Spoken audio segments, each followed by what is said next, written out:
Out and begin. So this is Matura Papke's talk on health, prospering in health. And the the CD was not audible all the way through.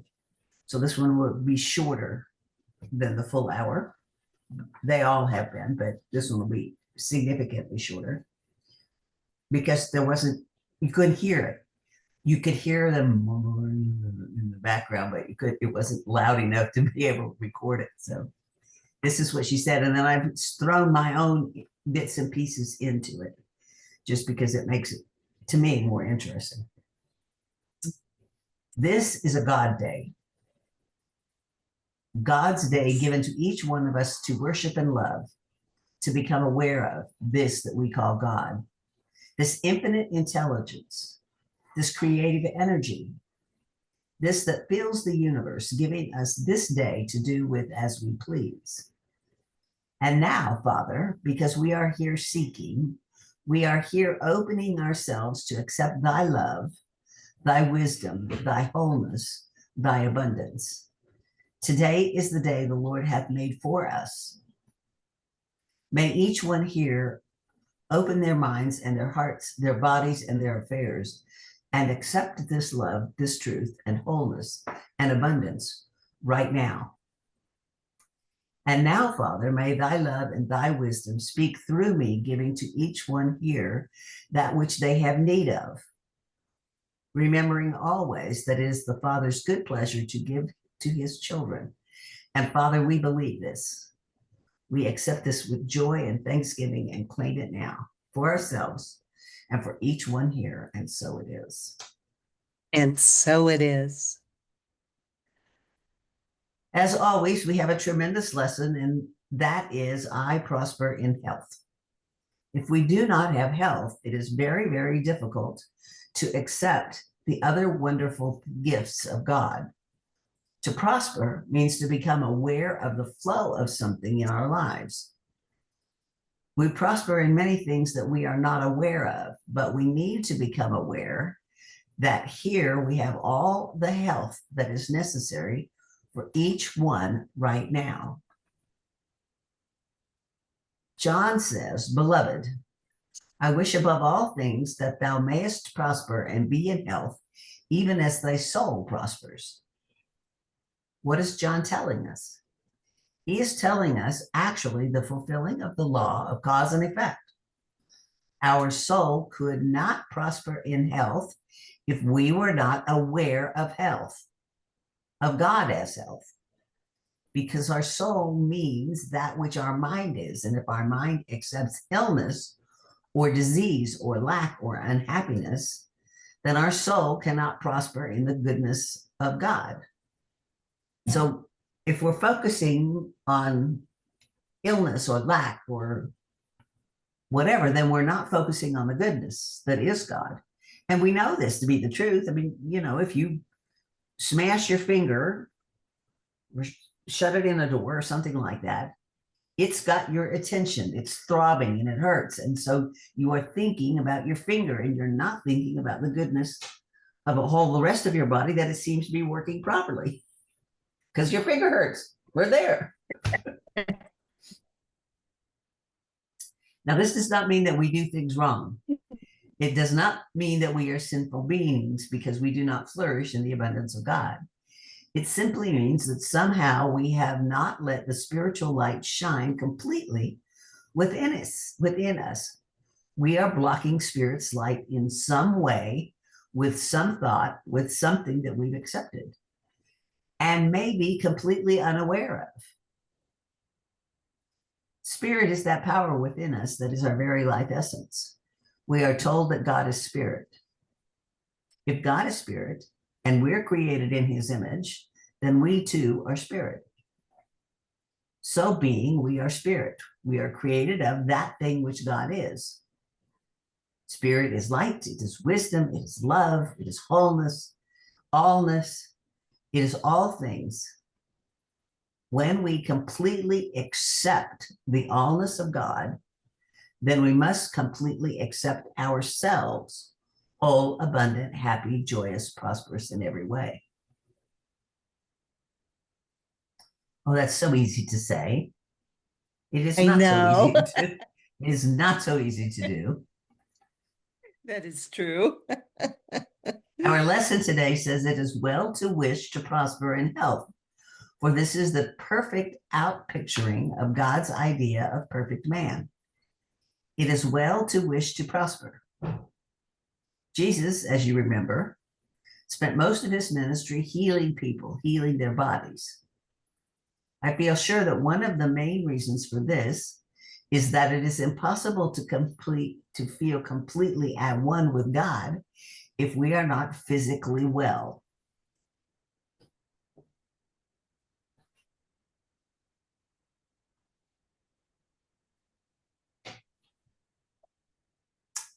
Jesus was trying to tell and to show that we can be healed of anything, of anything. It makes no difference what it is, because what is healing?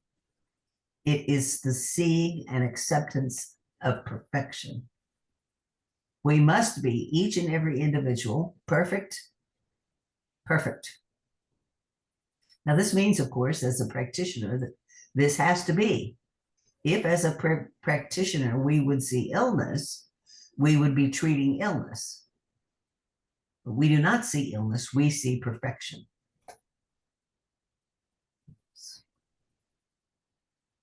If God is of too pure eyes to behold inequity, then we, being the children of the creation of God, if we're going to see God, then we need to be of too pure eyes to behold inequity. We cannot be God's light if we're seeing something that God does not see. Now, when we have aches and pains and health problems, it isn't easy for us to deny this or to not accept it.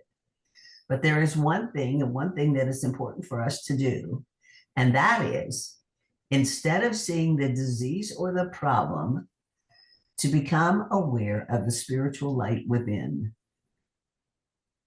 There is this light which flows through the entire body, touching every atom, every cell, every organ, the action and function of every organ, a perfect light, a perfect light. And this perfect light in each and every one of us reveals the truth of perfection.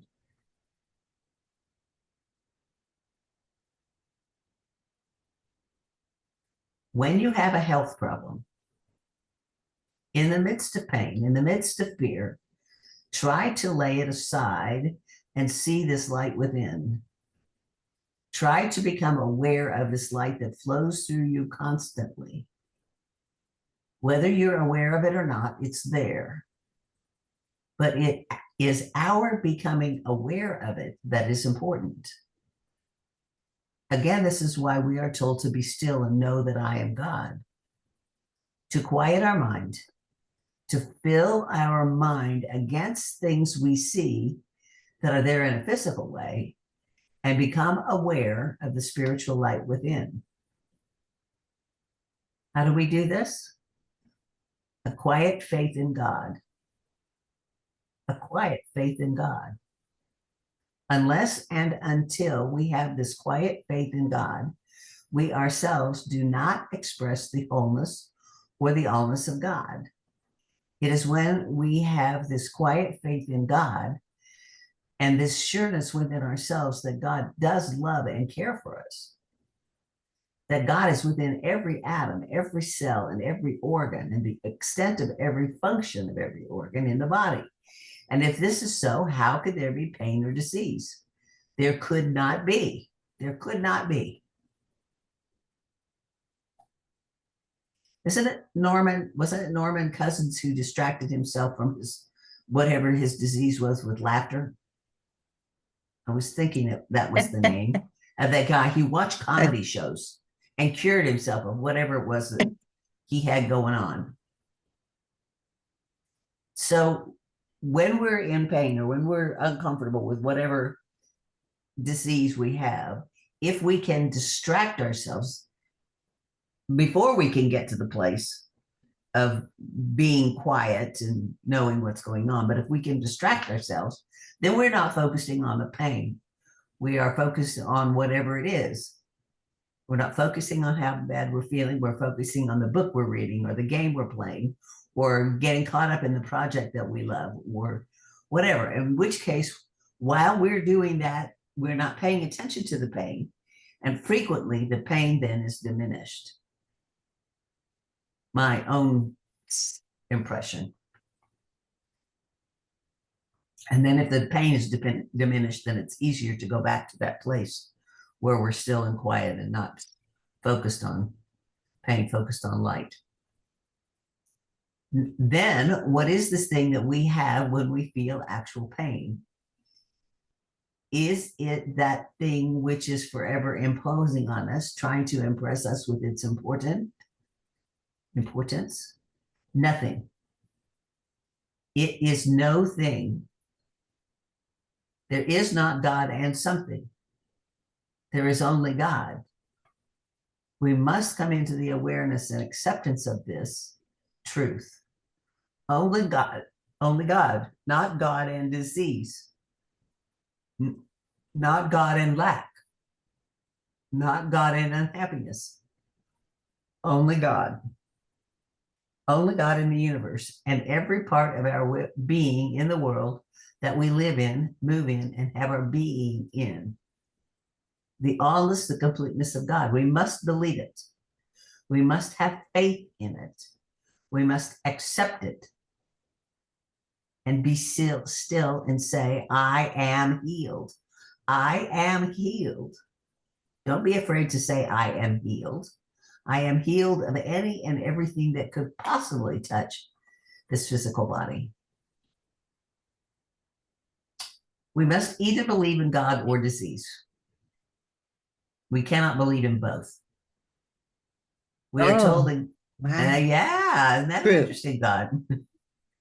We're told again and again that a bottle cannot hold both good and bitter water. A garment cannot be both old and new. We must make up our minds completely and definitely and say, this is what I believe. It's what I accept. It's what I have faith in. And there is no power in this universe to bring into my consciousness anything else. There is no power. There's only one power, completeness, wholeness, allness. Believe in it.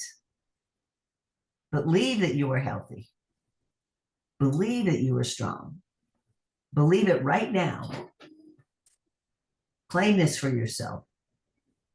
At all times, I am health. I am strong. I am peace. I am poised. I am lovely. I am beautiful. I am radiant with the Christ. This is what I am. This is the Christ within me giving out as we believe.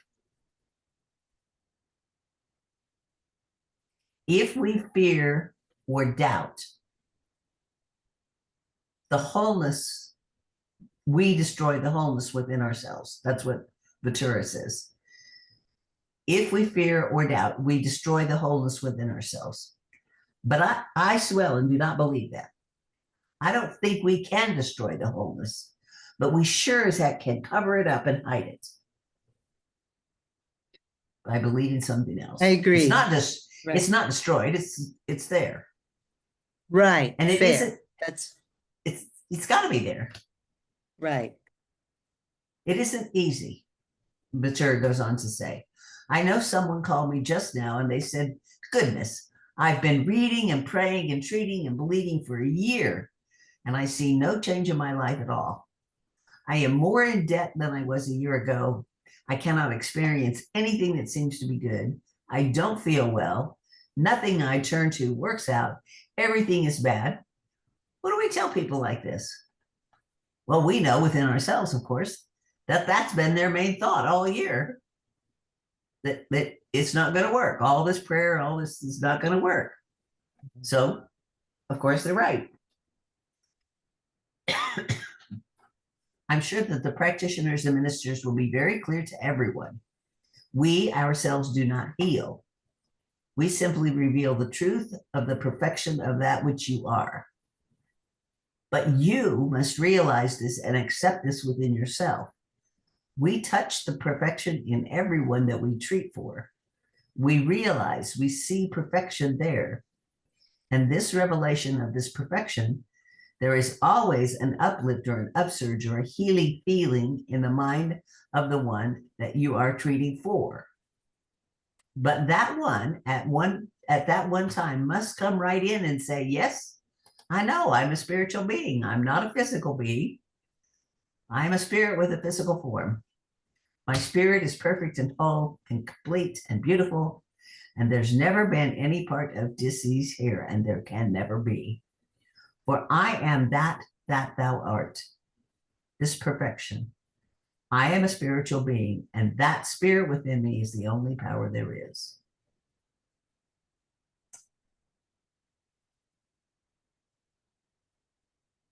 The activating power of the Almighty God within you is perfect. It is in every cell, every atom, every organ, in the function of every organ in the body. The activating power of God. It is your recognition and acceptance of this that is important. If you cannot recognize this, if you cannot accept this, you can see you are missing the wholeness. I do believe. And when I find myself doubting, I ask for help. Help thou my unbelief. Help thou my unbelief. Let me truly accept that which I am. Let me accept it. Let me claim it now.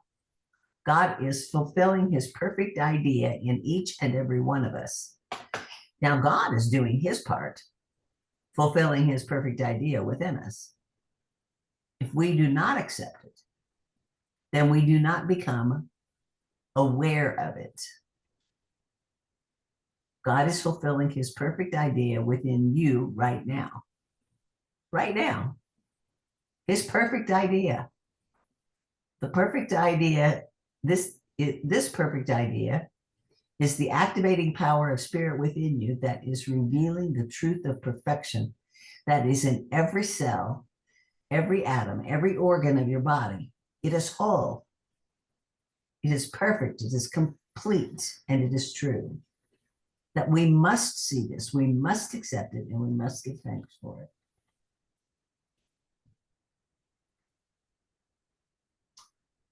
I keep my inner vision trained on the tremendous perfection and vitality of the universal life within me. Every organ and function of my body was designed to operate in perfect rhythm with its surge through me. I express this perfection now as I turn from thoughts of illness and from those things that have caused me pain and distress. I accept wholeheartedly the knowledge that my true heritage is wholeness. My true heritage is wholeness.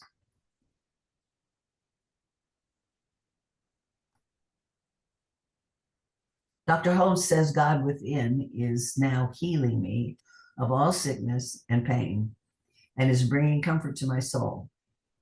God is my life. I cannot be sick.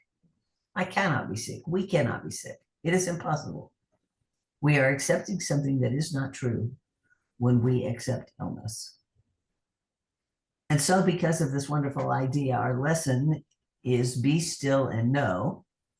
And our Bible verse in turn is from Psalms chapter 46, verse 10. Be still and know that I am God. I shall be exalted among the heathens. I will be exalted in the earth. Now, what does this great Bible verse mean? Be still and know that I am God. It is saying that you cannot accept anything else, for I will be exalted among the heathens, meaning that your thoughts that do not contain wisdom are called heathens. Now we know we have a name for those thoughts. We do. And the heathens have got control again. Let me rest it down. That's good. I like it. The earth is that manifestation, the outer best manifestation of man. Therefore, this that we call God must be exalted, completely vanishing all ignorance, all fear, all doubt, being exalted, lifting up in consciousness to the wholeness, the oneness, the allness of God. I shall be exalted. I must come first. You must think of God first. The allness of God has to be first. When you think of your illness first and then think of God, trying to heal something, you're putting your illness in the exalted position in your consciousness.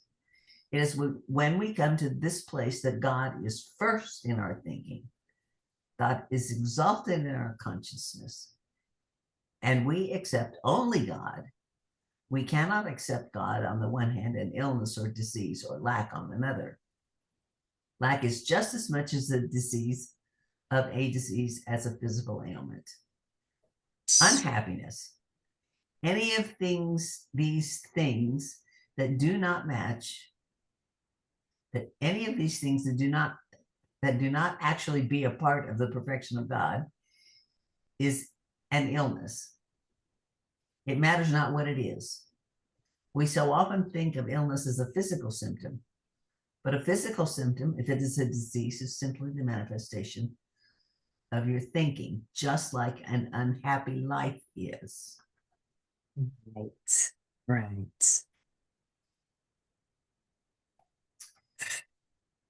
So there's a piece that's missing. And it goes on with, I picked it up with a tendency towards cancer. So if we think we have, my opinion, if we think we have a tendency towards cancer, then in some way, we're allowing that tendency potentially to overrule. So if the next day we totally doubt that we're whole because there's this tendency for cancer, there's no answer at all. And we can understand why sometimes prayers do not work. Prayers are not answered because we are thinking on some lower level or whatever level about the tendency towards whatever. And these are planted, these little things are planted. I agree. Unintentionally by intentionally good people. So it's like, Yes. I was told when my second child was born and he was 10 pounds, and they ran a glucose tolerance test on me after I delivered, that I had a tendency that I would probably develop diabetes in my old age. Well, I tell you what, that's just like telling me I ain't going there. I am not letting that particular thing come to pass. It's just, no, red flag. I'm healthy. I am healthy. I am healthy. And my reminder is on my mirror in the bathroom. You know, they make magic markers that write on glass, you know, for like stores to do windows with. Oh, So right. I bought a set of magic markers, and on my mirror in my bathroom is, I accept my good. I love every cell. I accept my wholeness, perfection, and health. I am worthy. Good for you. To Good for remind you. me every day that I am in excellent health. Good for you. Sometimes I do little stickies, but Uh-huh. I like writing on the glass. You could make it much larger. Oh yeah, and I have a big mirror, so I sometimes am looking in between. I love every cell. You know, and I like that. a set of markers comes with like 8 colors. Right. You can get creative with your colors instead of black pen on a yellow sticky. Yep. Nice. So anyway, just a thought. You feel free to borrow it. So our prayers are answered. This is back to Patura again. But they're not Right. answered the way we wish them to be, but they're answered the way we think them to be. Uh-huh. For Jesus told us that as a man thinketh, so is he. God is not mocked. We cannot with our lips claim things, say things, and in our hearts doubt and expect to have that which we desire. It is only when there is a complete coming together of the consciousness, subjective mind in agreement that God is all there is that we get results. That is perfect results. This then is accepting the law and letting the law work completely for us for our good. For the law is working for us always, whether it be for our good or our ill, depending completely on what we give the law to do. Dang, I hate that. It's up to me.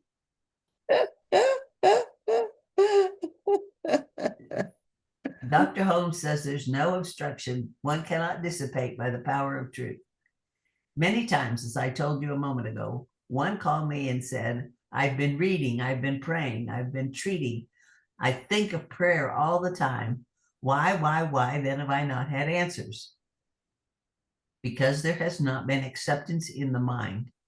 There must be acceptance. As long as there is fear or doubt, you cannot dissipate the truth. You cannot do this. You must believe and accept. Be still. Then the throwing away of thoughts that are unlike God is the meaning of being still.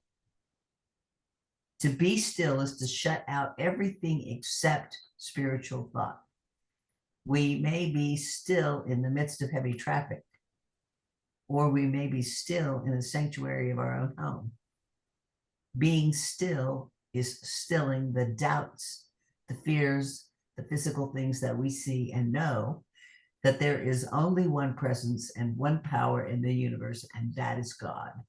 That is good, and that is for each and every man.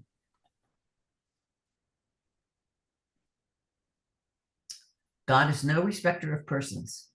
He does not give one perfect health. He does not give perfect health to one and illness to another. He does not give abundance to one and lack to another. God gives to all exactly alike. It is up to you and to me to claim what we want, what it is we want. Isaiah says, without vision, the people perish. We must have a vision of that which we want for ourselves. We must have this vision, and it must be clear and it must be true. When we have this vision, there is no power that can take us away from this fulfillment of truth. Vision must be that within man. It is something that we do with our hands and our eyes, with our bodies and our minds. We work in harmony, the allness of man and the allness of God. If we do something with our hands and something different with our minds, we have trouble. We have trouble. But when we keep our minds stayed on thee, our mind on truth, then we become transformed by the renewing of our minds. We become changed beings. And if we're not changing daily for the better, then somehow we are off track. And we need again and again to become, as a little child, to become pliable and teachable. And that's where we lost the rest of the talk. Oh, Like, it was beautiful, though. It's beautiful just the way it is. Mm-hmm. And with your additions, I mean, it's a beautiful talk. And listen to that phrase, become pliable and teachable. Yes. I even like that, right? Yes. Again and again, to become as a little child. Yes. Pliable and teachable. Yes. Sweet. Yes. This was beautiful. I thought so. I mean, I liked all of her stuff. Can you spell her name? I should know, Sure. but I don't. Vetura. And her last name is Papke, Papke. Ke. It's beautiful. Mhm. Yeah.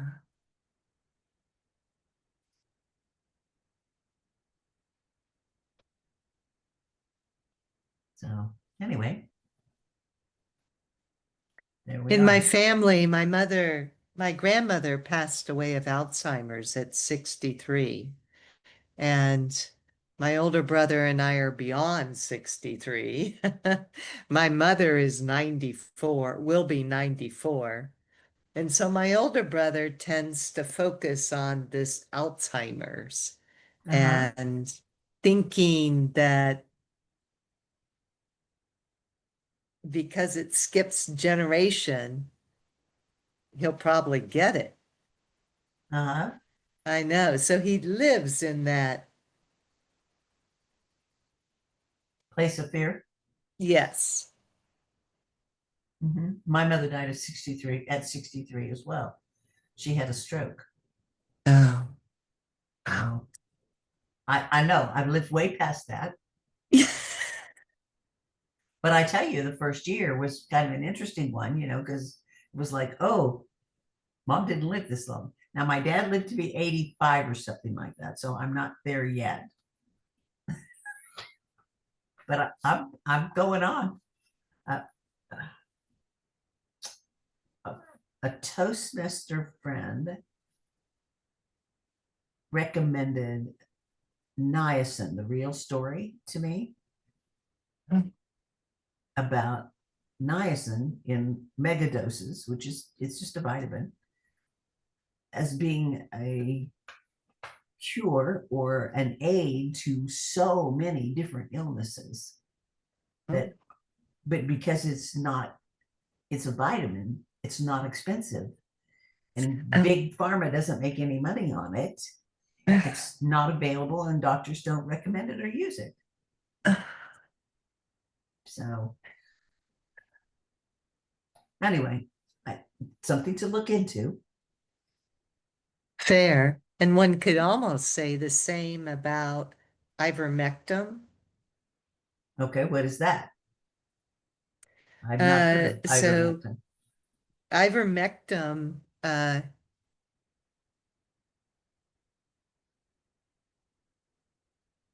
I have to qualify this with just a very generic understanding.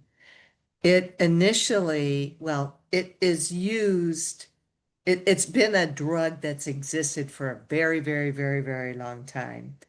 Um, I can't explain how it's been used with humans. I do know, for example, that it it it it during COVID, it was identified as a medicine that would really help individuals deal with COVID. To your point, though, it's cheap.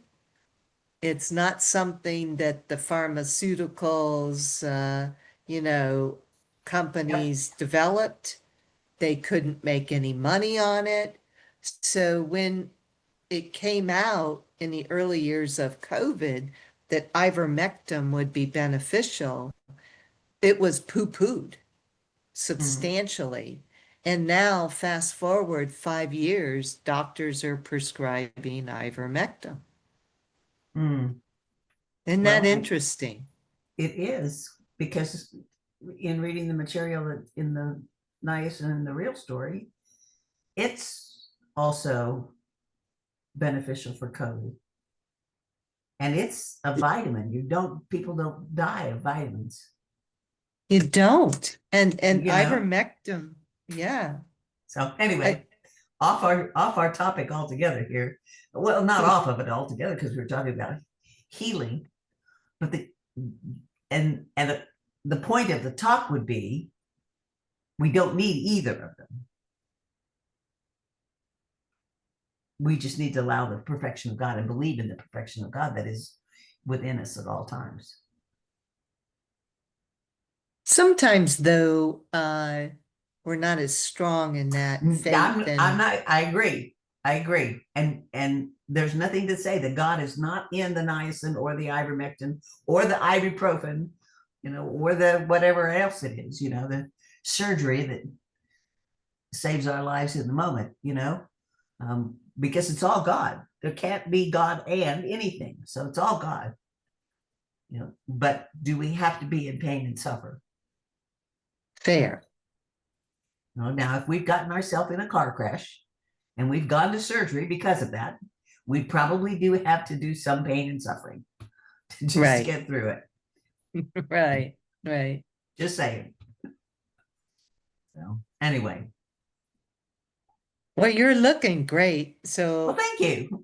you Thank you. must be doing something right, right? And these readings, oh my goodness gracious me.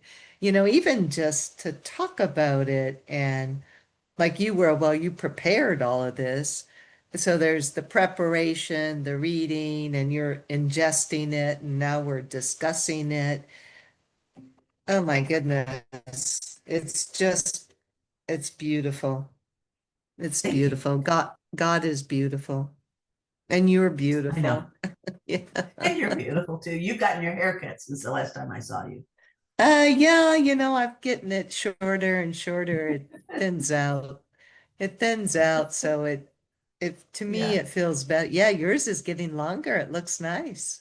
Thank you. I like in the summertime to be able to pull it all up and up my neck. So that's why it's long. And I haven't gotten it cut because it's still 70 some degrees outside most days. So, Right. okay.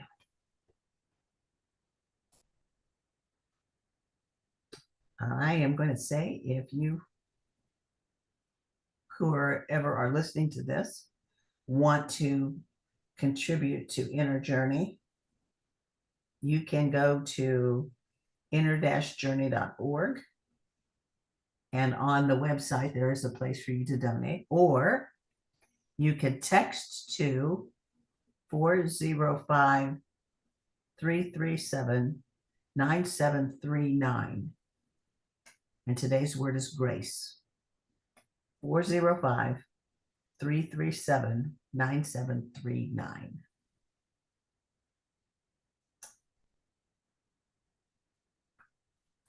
And with that, I'm going to say thank you, God, as I turn off the recording.